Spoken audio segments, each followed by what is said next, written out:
नमस्कार, मैं रघुनाथ प्रसाद आज चर्चा कर रहा हूँ कोरोना पार्ट 8 की। मैंने चुनावों के प्रभाव और ऑक्सीजन की समस्या पर चर्चा कर चुका हूँ कि कोविड-19 के स्प्रेड में क्या स्थिति है और क्या दिक्कत हो रही है। पूरे देश में जो स्वास्थ्य व्यवस्था जो टीवी के चैनलों पे आ रहा है, जो अखबारों में सूचनाएं आ रही हैं, उससे लग रहा है जैसे यहाँ की जनता बहुत ही परेशानी महसूस कर रही है। एक तरफ को ऑक्सीजन की किल्लत और ऐसी परिस्थिति में एक महत्वपूर्ण जो इंजेक्शन है रेमडेसिविर, इसकी चर्चा अब पूरे देश में हो रही है। 2009 में साइंटिस्ट ने इसका इन्वेंशन किया था हेपेटाइटिस सी की बीमारी के लिए, और फिर इसे डेवलप किया गया 2014 में इबोला वायरस से लड़ने के लिए।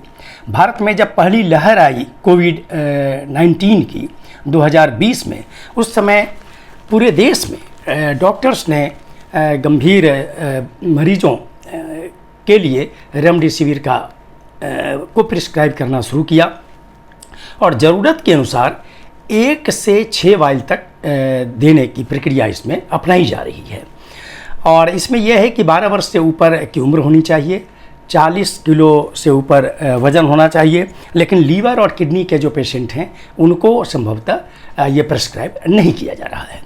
रेमडेसिविर एक तरह से कहिए कि प्राण रक्षक इंजेक्शन के रूप में है कोविड-19 के दूसरी लहर के समय में, और ऐसे समय में इसकी महत्ता का अनुमान हम लोग लगा रहे हैं, इसलिए कि इतने लंबे समय में हम लोगों ने कभी नहीं देखा कि इस तरह की अफरा तफरी अस्पतालों में हो, बेड के लिए, वेंटिलेटर के लिए, ऑक्सीजन की कमी से लोग जूझ रहे हों, यहाँ तक कि श्मशानों में भी वेटिंग लिस्ट की स्थिति आ गई है।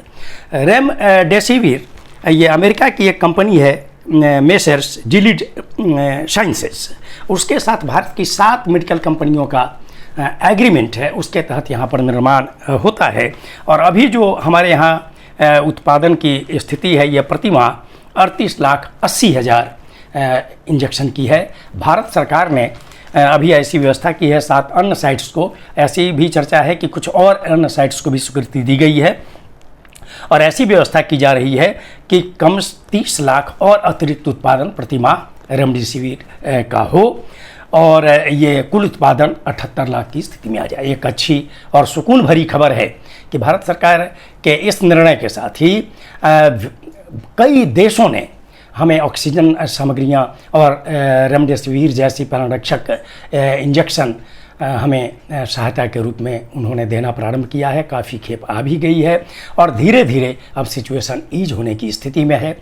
जैसा कि हम लोग देख रहे हैं कि इसकी कीमत लगभग 5,000 से 6,000 के आसपास है, लेकिन जो कालाबाजारी की स्थिति है, ये जो लोग कर रहे हैं, ये मानवता के दुश्मन हैं। ऐसे लोग जो 5,000 6,000 के इंजेक्शन का जो टीवी पर हम लोग देख रहे हैं, जो अखबारों में हम लोग पढ़ रहे हैं, वो होता है कि 20,000 25,000 30,000 रुपये वायल बेचा जा रहा है। इससे बड़ी कहिए कि अव्यवस्था क्या हो सकती है। सरकार को इस मामले में सख्त से सख्त कार्रवाई की जानी चाहिए, क्योंकि जो लोग ऐसे रेमडेसिविर की और ऑक्सीजन की कालाबाजारी कर रहे हैं, वे न केवल मानवता के विरुद्ध यह निंदनीय कार्य है, वरन यह अपराध है।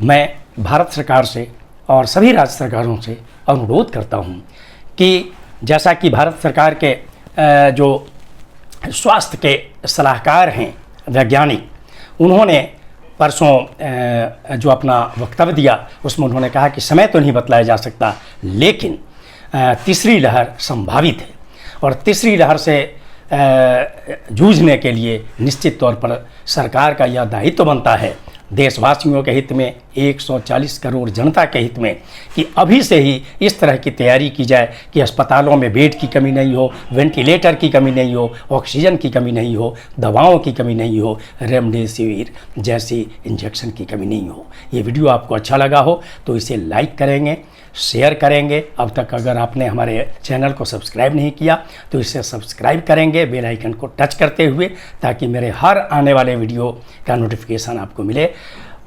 कोविड के समय आप सुरक्षित रहें, यही हमारी शुभकामना है। आप भी सुरक्षित रहने का पूरी तरह प्रयास करें।